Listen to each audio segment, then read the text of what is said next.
everyone, and welcome to the HSPOD. It's the Happy and Successful Life podcast. So you're welcome. We're happy to have you here. My name is Delare, your delectable host, and I'm here with an amazing. I'm already laughing. An amazing person. I'll let him introduce himself. So please, can we meet you? Okay, before I introduce myself, you go what you talking. What I want to clarify. You say happy and successful. Happy and Successful Life podcast. So HSPOD, yes. In only kingdom people go understand them because the people heading for Nigeria go feel like say you don't monkey them. Okay, but we love it. What you not take? Yes, happy and successful. I'm happy and I am successful. Great. All right. So let's meet you. Well, to further notice, my name is Emmanuel Joseph. Somebody then shock. They calling me MC Fresh. Yes, MC FRESHBOI. Yes, anyone, come on the boy, I'm becoming a man. Don't tell anybody. All right, you're welcome. It's nice to have you here. Yeah. Welcome. All right, so I'm already laughing. We've not even started. I'm already laughing. Today is laughter and lessons. So our guest today is an outstanding dynamic comedian. I love to listen to him. As you can see, I'm just smiling. Slightly flat. So we're going to be hearing from him. I would like him to share his stories, how he started, and lessons that we can pick up in the comedy line. I know we have a lot of creatives. I'm always looking out for you creatives out there. I don't know why. Okay, maybe I am. So our own. Yes. So we want to just learn from him because he has been in the business for over plenty years. Yes, plenty years, for a very long time. Yes. So we want to get lessons while we laugh and heal. The Bible says that a cheerful heart is good medicine. So all of that is going to be happening today. Don't forget to please engage with us in the comment section. If you have questions for him, please ask and he'll attend to you. If you have contributions, please drop them and we'll read them out. And, let's just interact. So we're going to get right into it. So, MC FRESHBOI. Gaga. I'm praying that he will not use me to crack joke because I know comedians do that a lot. You invite them for something, you they'll start with. Well, I'm very grateful to God. I'm not a comedian. I'm a minister of laughter, so I will not do it to you. So the part of God that is in me, in that minister, will hold me. It's all right. But if I leave here, I become a comedian. Okay, it's all right. That's cool. So I would like to know, can you give us a brief bio? Maybe where you grew up, and how you started the comedy. Okay, so I'll be a bit serious this time because it's very important. So I'm this young boy who was given birth to in Kaduna. Okay. I was given birth to in KD and brought to Abuja for a bit. I've traveled my life, I'm telling you. Brought to ABJ for a bit, that's Abuja, and then taken to Makurdi. Okay. I stayed in Makurdi for a bit. I think I schooled in Makurdi, did NUJ to some point, and then left Makurdi for Kano in 1996. I left Makurdi for Kano, and from then I've been in Kano till I got admission back to Makurdi again. That's Benue State University. So it's been amazing. Okay. It's been amazing. I'd like to know what you studied in school. Yeah, well, it's something that a lot of people wouldn't expect to hear. So behind the guy who is just trying to make people laugh out there, and then the creative guy is a serious science student. Whoa. And not just a science student, a microbiologist. Wow. Yes, so is that serious, Is that serious? Wow, I'm surprised. I'm actually surprised. I thought I would hear something art, maybe theater art or something like that. Or even mass comm. Yeah. It got really not bad but good because sometimes my lecturers just look at me and they say, we've just wasted our time teaching you in this science. We'd have just gone to art and do your thing and just enjoy. This one we're teaching you to become a microbiologist and you're out there doing art and all of that. All right. So when was the moment you realized that it's comedy or minister of laughs? Yeah, comedy. Yeah, you can call it that. But then so when was that point you realized that this is what you want to do?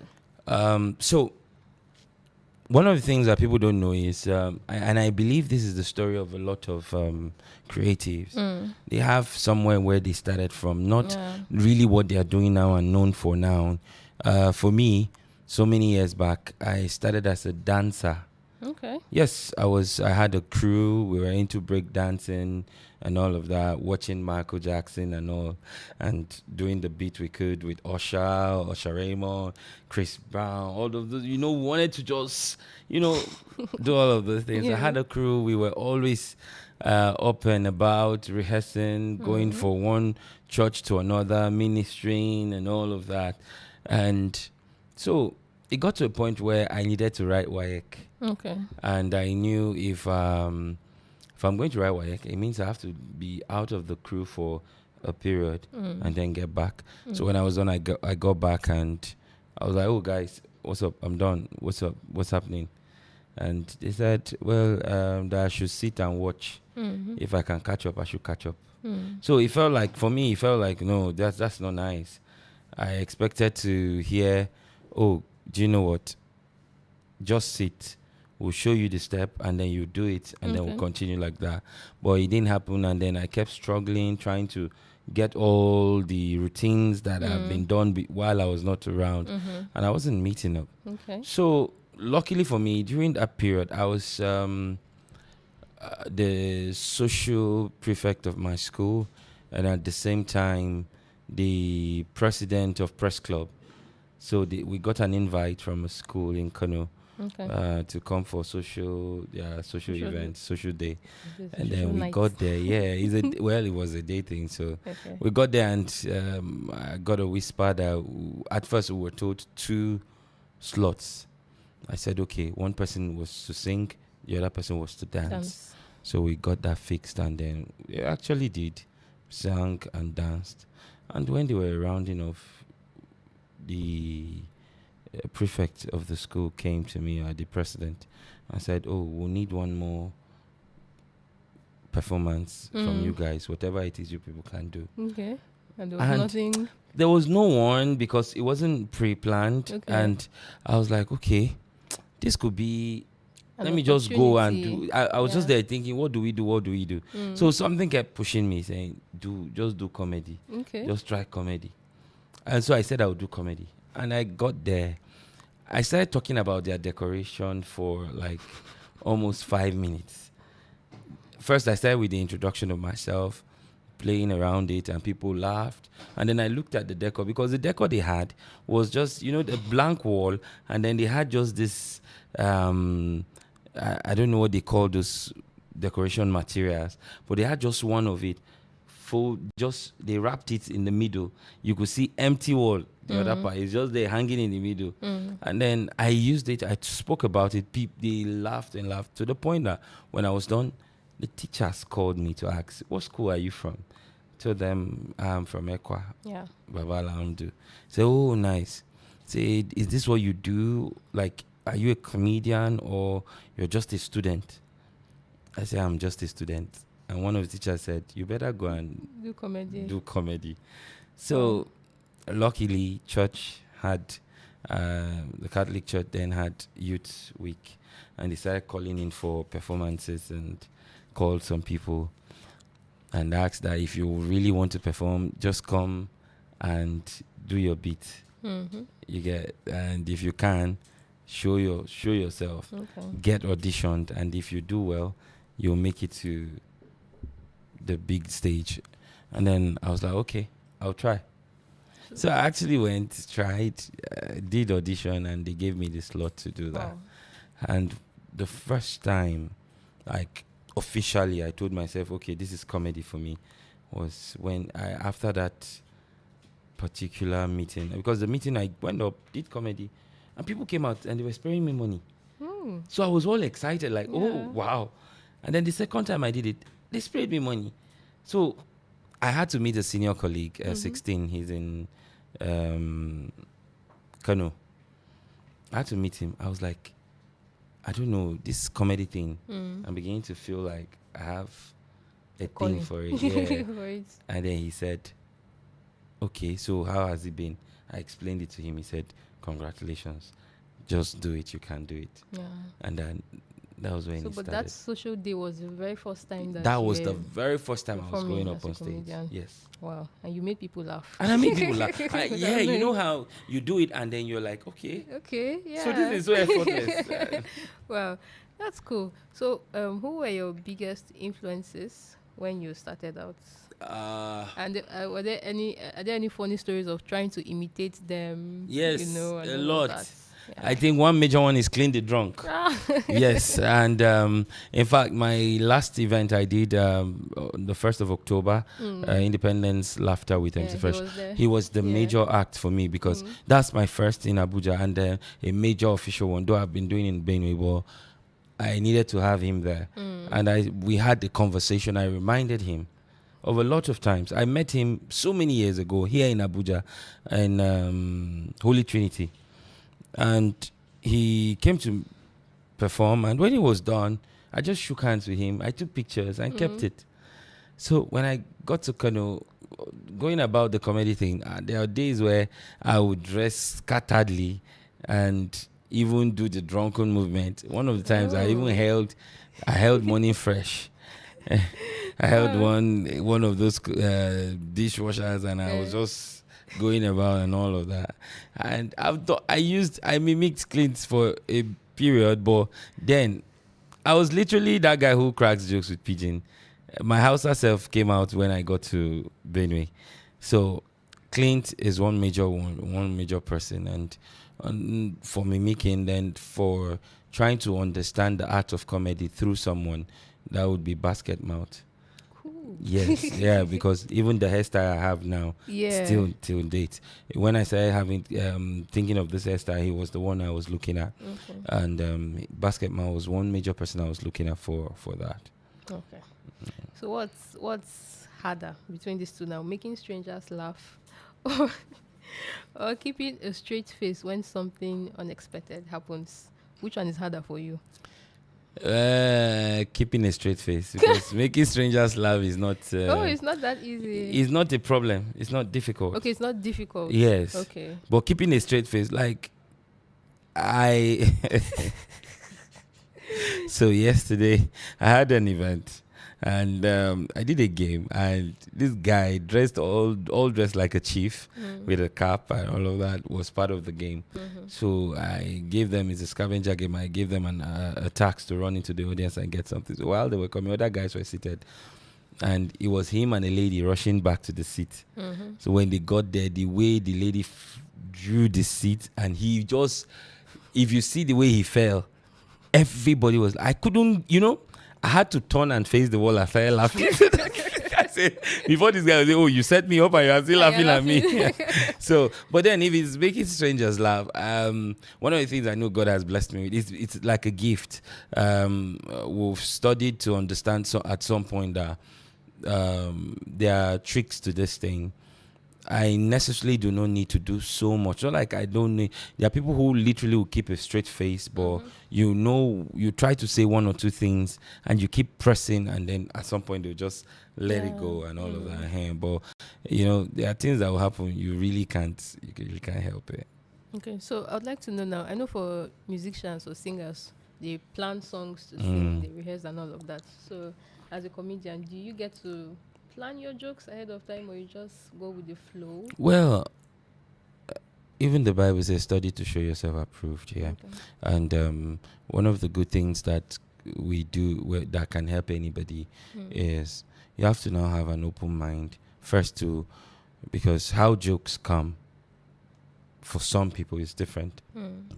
For Mr. A, it could be when he's trying to just pour water over his head and an inspiration will come, he will pen it down. But as you're penning it, you're also trying to create something out of it, to put it together in a way that when you say it, someone out there would laugh. So like a couple of weeks back, I saw on Twitter a news that said a family of 5 died after consuming suya. Yeah, a very serious news. It's tragic, yeah. But the comedian in me saw it differently. So I rather made a story out of it and speak about it. And I was just on stage and I said, that in Nigeria, a lot of things are happening now. That you know that the other night I went to buy suya.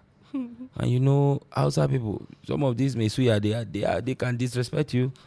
First, if you are buying from 2,000 upward, you have the luck of having foil. 2,000, 2,500, they will give you in foil. But if you are buying 1,500, 500, Paper. just know that it's newspaper that has you. If you say you want to buy for 300, they'll put it in your hand. Yes. If you want to buy for 300, just know you just do your hand like, Malan, give me. You collect it in your hand and eat. So I say I bought for 1,000. They put it in newspaper. So I got home and I was planning to, you know, devour this suya that I've bought. So I opened it. The usual Nigerian in me wanted to read what was on the paper. So while I was trying to eat the suya that I bought, I now say, let me even read this headline. I checked, and then next I say, family of 5 dies in Kogi after eating suya. The same suya. How do I start eating the suya? And the same suya. How do I start eating the suya? So I say, do you know that I had to carry the suya and give to our dog? I said, that is not what even pained me. Giving the dog is not the problem. Do you know I woke up in the morning and the dog did not die? The dog did not die. So my money is gone. You understand? So you see, now, when I say it, someone out there will be wondering, how did he? Yeah. You know, and one of the one-liners I did recently was, my sister, say you marry vulcanizer, no mean say una fit patch things. You know, so that's an intelligent joke. Yeah. Sometimes audience who don't pick it will just be looking at you and be wondering, what did he just say? Then there's one I said country hard, say even fisherman no fit afford fisherman soup. That's true. Do you get it? Yeah. So he's the one who is catching the fish, who is bringing all of those things from the river, but then he can't afford it. So you see, sometimes it comes, for me, it just comes, I pen them down. But then, you know, we have a sequence. For me, I have a sequence. For other people, it could be, they just want to get to the flow. So I have a sequence, a prepared one. I just tell myself, okay, this can work, this can work. You try to understand what kind of audience are you going to meet, number one. Are they older minds? If they're older minds, you now look for something that sits around them. And then you try to crack a joke with it. And then if they are younger minds, you look for something that sits around the younger mind and you crack a joke with it. And then you just write all of those jokes you already written somewhere. You write them and you go with the sequence. You just memorize it because you need to know which one comes before which. Yeah. Then the other part of it is that you are not, if you are a spontaneous comedian, you're not overly reliant on what you've written. You try to see what is happening in the space that you are, the atmosphere at that time, what's going on. I remember vividly, I think it was Xmas Jam in Boko, CFC Boko. Yes. I remember it was close to the elections time. And I went there, and it was like the whole of the roundabout were decorated with political pictures, different politicians everywhere. So when I got on stage, naturally, whoever came for that event from another place wouldn't have noticed. So sometimes comedians think twice as fast as you do because they are trying to pick what is funny about this. So I stood and I was like, Kai, Boko, clap for yourself. You people have the best decoration for Christmas. And you know, the excitement, woo! I say, yes. Now, Luna, they use politicians supposed to decorate Christmas decoration. You know, and people laughed. And I said, do you know I was coming? I started calling the contestants, different contestants. Yes. I said, this one, Asadipa, just tell me, Merry Christmas. Merry Christmas. You know, a lot of people didn't see that from that way. In fact, there was a period, it was this vuvuzela that was raining in Boko. They would just be blowing it. They don't know. I say at some point, mothers were using it to quarrel. Pam, pam, pam, pam, pam, pam. Say, this is what I say, pam, pam, pam, pam, pam. You say, pam, pam, pam, pam. So, you know, people laughed. Yeah. So, you naturally wouldn't have thought of that. But because that's where my mind is, I could pick it. So, I used what was just around there. And sometimes you could do what is just around there. And other things will start springing up while you're saying from the audience, and you use it. And before you know, your time is done and you're off, and you didn't say one of the jokes you wrote. So it's very possible. Yeah. So considering you pen down the thoughts that you have, Mhm. then you look at the kind of audience you have, and then also you're very mindful of your environment. Yes, very. That's cool. Can you share one of the most unusual places you've performed? Very funny or unusual place? Yes, I can. you've No, performed? that thing never leaves my head. Though I laugh about it today, but then it wasn't funny. So while in Kano and I was just starting, I remember a friend said, he's doing a show. He gave me the address of the place that's where he's doing the show, that I need to be there. I'm already laughing. This thing, that I need to be there. That should, Baba, now you go help me MC him. Do you know what it means to put on suits, looking all nice? Because the mentality I had from Kano is that as a comedian, you need to look smart. Okay. And one of the things, yes, I didn't. Now, aside the fact that sometimes we try to use costumes to I would not expect like a comedian to look smart. yeah, no. Sometimes we try to use costumes to do the slapstick comedy, where you try to use your costume and your movement to make somebody laugh and all of that. Those were one of those major things that we do then. But then we still have in mind that if you're going to be the MC of an event, even if you have comedy in you, try to look, Okay. So I wore that, and I got to the address. I was seeing red lights everywhere, and I was just wondering. I said, is this the place? I had to even call the guy. I said, I did so place. I did see red light. He said, Nadia, enter. I say, enter? He said, yes, enter. I say, okay. I had not even entered completely. A lady told me, fine boy. I say, fine boy, where? Say, fine boy, come. Yeah. Say, fine boy, come now. I say, come where? I had to, sincerely, I ran out. Called the guy again. I said, I don't understand. Nah, a shower house, he said, make I come. Like, you know how we would say it then. And I just say, he said, na the place would they use, na their hall would they use. I said, their hall. I was so uncomfortable. I stayed for a bit. Got so kind. People were not forthcoming. The show wasn't really happening.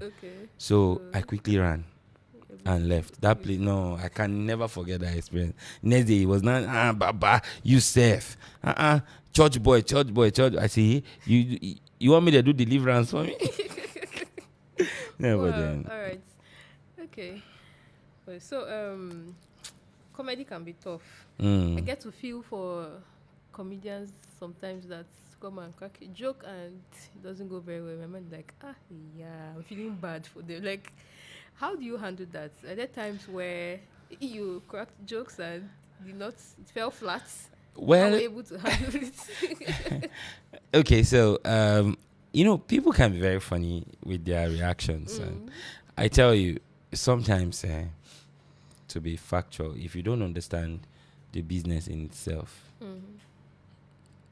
you tend to want to attack it thinking you know it. There are days that you try, you know which, prior to when you go up. So I'll give you different scenarios that might lead to that. First is, prior to when you want to go up, were you able to study the audience to know what would really work? Yeah. There are audience that when you go, what can work is a call and response. Yes, when I say call and response, get them involved in the joke, and then they will join you through the journey, the story, and then they laugh. Yeah. Like if I say, when girls they do amebo now, when you talk, one day they can say, So I'll just say, so you people help me do the and you say, girls, they say, So you see, from there they are beginning to join you and all of that.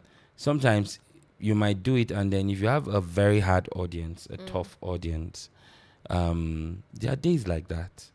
I've had that experience, not once, not twice. And I can tell you, those days, I was feeling bad. But now let me shock you.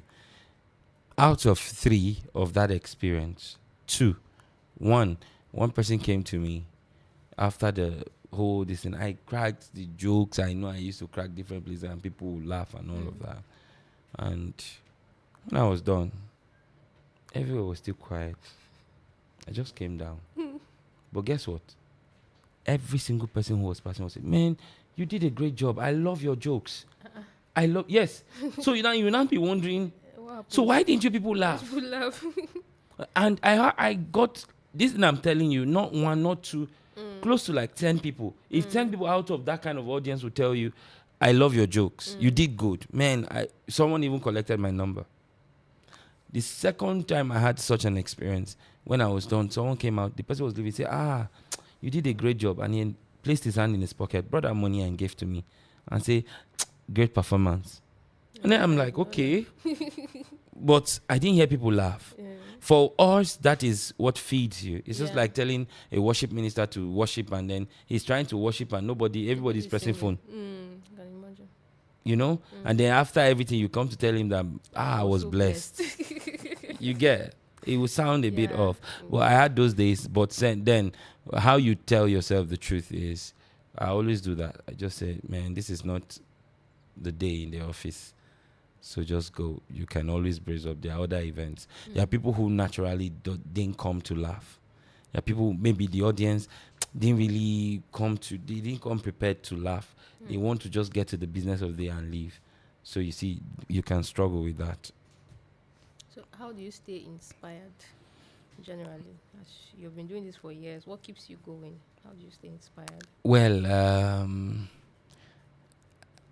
aside just believing in God based on the gift and the talent itself, because for me, if you ask me, I wouldn't say I learned comedy. I'll tell you it's a gift God gave me. Because today, some people can shout, MC Fresh, you're good. This your MC work, you did try. People can laugh when I'm doing my MC work, and then, like yesterday, mothers were calling me and giving me money and saying, my son, well done, you know. And these things encourages me to know that, hey, bro, you're doing something. A lot of people are looking up to you. And then there are people, when you know you're really doing things, is when you have other people looking up to you and telling you, Baba, you're too much. We won't learn from you. Yeah. That gives you a sense of, oh, okay. A sense of fulfillment. Yeah. So, aside the fact that God keeps me going, when I watch other comedians, the excitement I get when watching them and listening to them also pushes me. And then the reaction from the audience, people's reaction to my clips when I post them, when I make a video and you tell me, send it to me, it means I did something. Yeah. So I'm interested in knowing your biggest lesson so far. Personally, I want to know that. Okay, my biggest lesson, I learned it from a man called Chooks the General. Chooks the General. Yes, that's my boss. Okay. That's someone I'm working under in Abuja. I learned to understand that the stage is big enough. No one will steal that belongs to you. Even if they try, even if you feel like, okay, maybe this water is mine, and then someone comes from behind to take it. If it is mine completely, he will not have access to it. Okay. As long as I'm making the right effort. Yeah. So it will come by. So even if I have a client today that I worked with, and you as my colleague, you go to meet the client from behind and start, it doesn't stop another water from coming. So he taught me that, he spoke to me about that. He's understanding that the stage is big for everyone. Okay. And you can always make it. I like that. Because at times I get to feel like so many people are doing what I'm doing. So, will I even... Yeah. But then what... get to be seen or known and all of that. No, but then that's where knowing your niche comes in. For me, some people will say, they do the Hausa accent. There are days, okay, let me tell you, identity crisis happens too. I've been in a place cracking joke, people were laughing and all of that. And then when I came and I sat down, someone was asking the next person, say, have a circuit area don't go. No be in a crack joke. You understand? Yeah. And then the person will say, no, now who crack joke with this? Now he use also ask, hey, hi, my brother, you they sound like Serikin Daya. You they sound like. Yeah. Do you understand? So it is identity crisis, but it doesn't stop it. Serikin Daya is Serikin Daya. He's an amazing guy. In fact, one person that I love to watch. You understand? And MC Fresh is MC Fresh. So you can do yours and he can do his. In fact, he's doing it. He's unique in it. I'm unique in my own path. And that's one thing that makes it even beautiful. So you try to avoid identity crisis. And when you feel like a lot of people are doing what you're doing, the question is, what are you doing differently from what they are doing? What are you doing differently? So that's what makes you stand out. Yeah. Thank you for that. All right. So our time is almost up. But I'll still ask this one. What advice would you give to someone who thinks they might be funny, but are not sure whether they should make this a career? Maybe their friends are telling them, you are really my funny, brother. maybe you should explore this. And you're wondering, okay, should I really do this? Should I really do that? So now, one of the greatest push you can get is from friends. Is either those push makes you fail or the push makes you better. There are friends who say, Baba, you funny, forget. They say, Baba, waiting. MC Fresh know they crack joke now. You funny person. Friends do that a Baba, lot. duam. And then when you go and you hit the rock, they say, Baba, now you know duam where. The way why I used to tell you this, you know. So the truth is first understanding. Do you have a conviction in you that this is a gift you will need to explore? Well, right now in abroad, there are people who are studying comedy. They are studying the act of making people laugh. Okay. Yes, there's a school for it. So they try to understand. We should have that here too, right? Well, if you have it, the truth is you always be able to tell who studied it and who is naturally gifted with it. Okay. A man who studied it would want to work according to the script and then forget whatever spontaneity is going on around. But a man who is gifted with it would definitely just flow. So sometimes he doesn't even have to think. Things would just come out of his mouth and he would say and all of that. Okay, see the way I came in and then I said, seeing these cameras, I am pressed.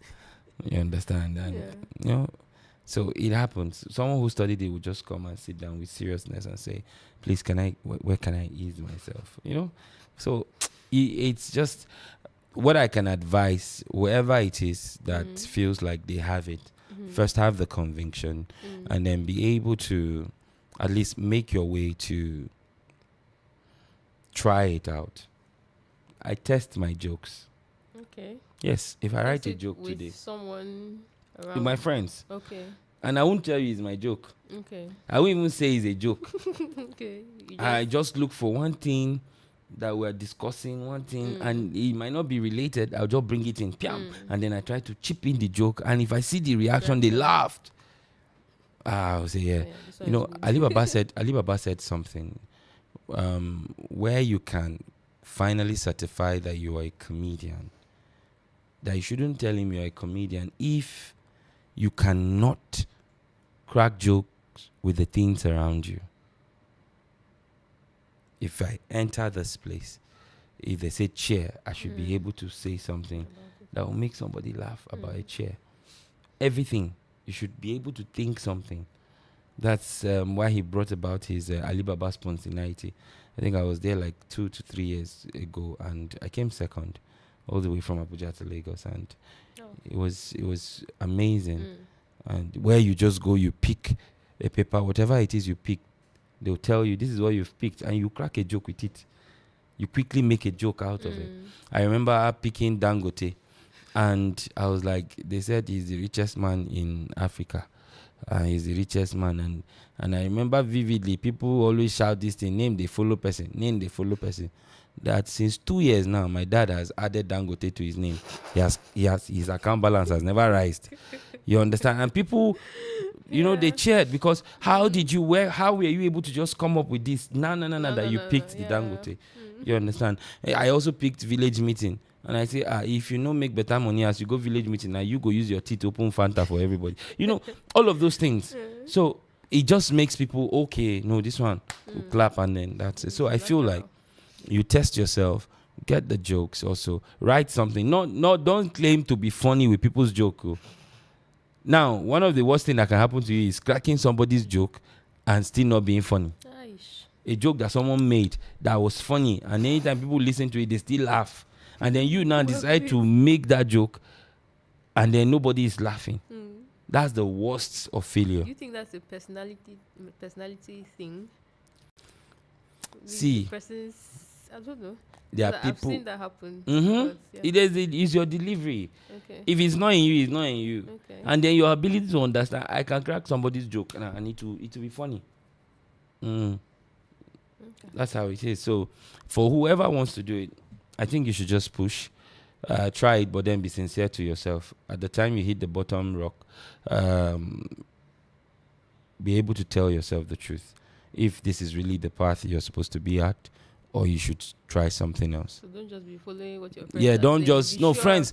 Sure we like friends who can push, but be sure deep within that this is what you really want to do, and don't just say, my friends say I good. Come on, let's talk about even the singing platform. Yes. Some people say, my friend used to say I can sing well. And friends can be deceitful. Your friend just loves you. Yeah, they just don't want to hurt you. So they try to give you sing something and they say, Baba, this song na jam. This song na jam. Even they follow you, they do, yeah. If not, I believe he's a friend that pushed that guy and say, I'm a goat. Man, I'm a goat. He's a friend that told you, Baba, this song, die. You don't hear. And he went to sing, I'm a goat. His spirituality has friends. Okay, good. And they tell you are funny and you're happy. Thank you so much for that. Okay, so if you're not doing comedy, what would you have been doing? If not comedy. So if I wasn't doing comedy, I probably would have been a basketballer. Okay. Because that was one of my major sports. Okay. I stopped because I twisted my wrist and my dad wasn't comfy with it anymore. Probably I would have been singing. Yes. I did choir. I think I did choir too. Okay. I did choir for a period. It's just that so the fun fact. If you start singing, I will just be laughing. No, but funny enough, if I start singing, now I don't think I because I've not been consistent with it, so I feel actually scatter this microphone. I remember fun fact, yeah. I remember back then in Kano, when I joined the youth choir, they chased me. They said I should leave because anytime we go for rehearsals, we laugh from beginning of rehearsal to the end. And so they got really tired. It felt like they were not being productive with rehearsals. And they said I should go and join the drama department. I should leave and then there was one time we did a rehearsal for a song. And there's something about singing. When you are going up to sing and the minister a song, it's expected that you're calm. Just try to put yourself, be collected and all of that. At that period I played. I came to church, I was shouting everywhere, shouting. And I forgot I was supposed to take a solo. I was supposed to just take one part like that. So the song was all going well until it got to that time. I say, it got before me. And everybody, because my voice was cracked. You used it to play. I used it to play. I was shouting everywhere. Okay, good. So all of that. But yeah, I probably would have been singing, basketball, or probably be studying, practicing what I studied. Okay, microbiology. Yeah, I really wanted, funny enough, before this, I wanted to be a medical doctor. I pursued medicine with my whole chest. But maybe you did me shaggy. And I think I've seen or heard lots of people who are in arts who said they studied medicine or they wanted to be medical doctors, but then they ended up doing arts. And I pursued medicine for like as long as I can remember, years. Wow. And maybe you did me leg over. So what job do you think you would have been hilariously bad at? Job I would have been hilarious.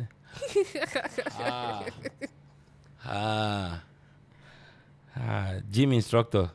Oh, wow. With my one pack. With my amusement pack. I come and be telling you, don't worry. Come on, diet. See, as I am giving an instruction for diet, I they go chop bread for back. I don't tell anybody. Me, when you wake up to a microwave food chop. You know, I don't know how people survive. How do you survive? You open your fridge, you are seeing yogurt. You open your fridge, you are seeing juice. Hey, don't just put it there. And then you tell me I should not take it. If I wake up at night to go and eat myself, as I'm coming back, go open fridge, I just sip small, drop am. And then when you lie down, you go dream about and small. You say, Baba, this thing no go keep us. You go sip am. You're the category of people that say they want to slim down, but eating more than. I wish there was a way. As I am eating, somebody will be getting fat while me I'm getting slim on my behalf. You can't resist food. What? Do you know what is food? No, my sister. How do I explain food to you? Do you know what is food? You see, I was talking about fried rice. Fried rice. So you mean I am here? You bring fried rice and turkey on top of it, with better salad. I step it. Or you give me kwese the bready, akara and bread, hot. That those kind of akara that is hot. That when you put it inside the bread, as you press it, the akara will not melt like butter. Oh my God! We chilled the mineral. That if you open it, the mineral face to. See, one of the. Let me tell you one thing. I said I want to do what is it called? Dieting. I said dieting. I am more from 6 to 12. I nearly die. I go chop. I said the diet go die. Me I go chop. And then I actually said one thing one time. I was addicted to Coke. Okay. Yes, fizzy drink. I was addicted to Coke. I say, Kai, I will not drink Coke. I will not drink Coke. I can't say yes. I will do it. 1 day, 2 days, 3 days. The 4th day, I can't go one event where they won't do me. We are taking care of the MC. They can't bring Coke, put for my front. Chilled Coke. Chilled. They sweat. The Coke. They sweat. They look at me. Come on. You can do this. The Coke says, come on. I know. Hold me. Bring me coolers to you. The Coke was, in fact, I could feel that the Coke was eyeing me, cutting me eye. Come on, you can just take a little. You know how he said, I won't buy it. Take it. That's how I just opened the Coke. As I heard that, it gave me joy. And then when I down it, I asked for extra. Me, I say I didn't leave it. Abba, you can't tell me say food. All right. So you can never be a gym instructor, not in this life, not in the next life. Even if we go to heaven and Jesus designate me to say you go and be teaching them gym, I will beg him. Take me to the kitchen.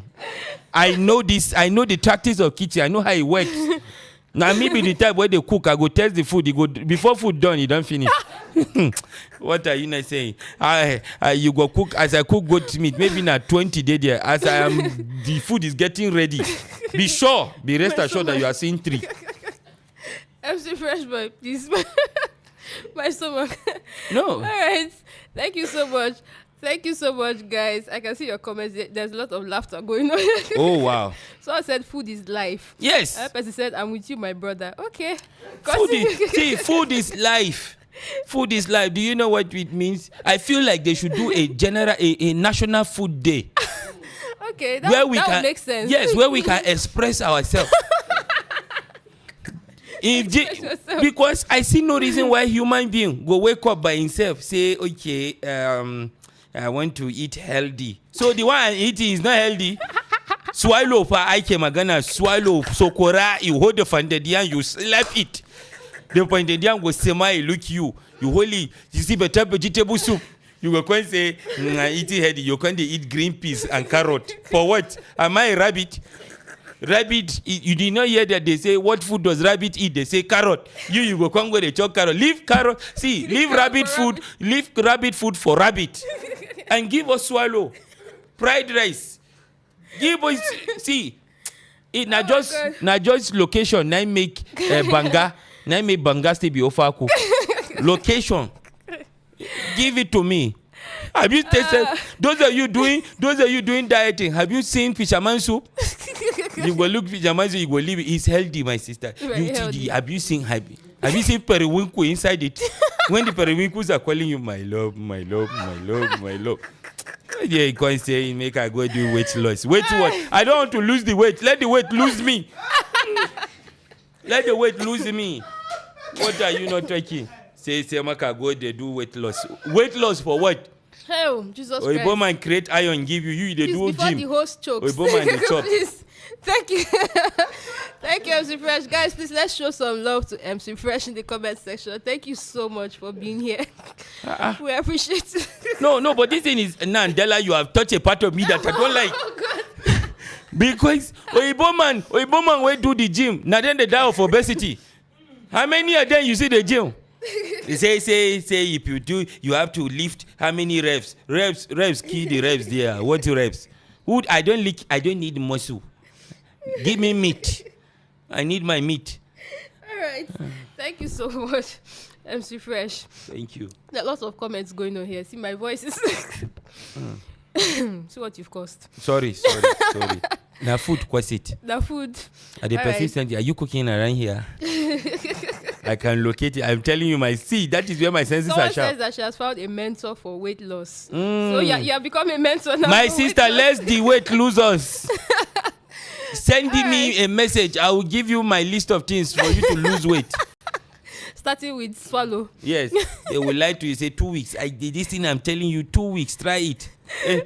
So my sister go there, they drink dogoyaro, only her. Say she won't lose weight. She drink on 2 days as a bitter and nobody tell her. The next day I see her, they drink coke for height.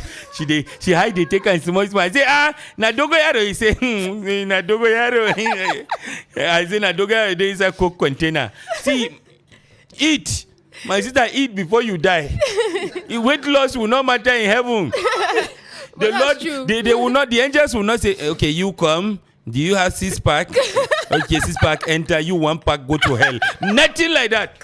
And but now we will get 1-pack they go need. Because now we go hold the children, I go place them here for them to play. What are you talking? Oh my God. On that note, please I'd like to invite you all for Fiesta in December. Starting 1st of December in Christ Family Center, we have Fiesta. Fiesta is festivity, so we are celebrating the birth of Christ in the month of December. And this Sunday, we are going to be having the Afro Gospel Jesus Party. And trust me, you're going to have fun just like you had it here and much more. So please be around for Fiesta here at Christ Family Center, Abuja. Thank you so much for joining us today. Thank you so much, MC Fresh Boy or MC Fresh Guy. I'm honored. It's an honor having you here. Thank you. So please, before you leave, make sure you like this video. Just check up. You will see one hand like this. Click on it and then share this video with your loved ones. Share it. And we'll see you next week, Friday, same time, 2 p.m. here at Christ Family Ministry. My name is Della Ray. And please remember to follow our guest. He's MC Fresh Boy on Instagram. Please follow him and show him. Follow me. Let me show you how to chop. Fresh. MC Fresh yes, Boy. Yes, he'll show you how to chop live. All right. Thank you so much. Thank and you. have a great day. Bye-bye.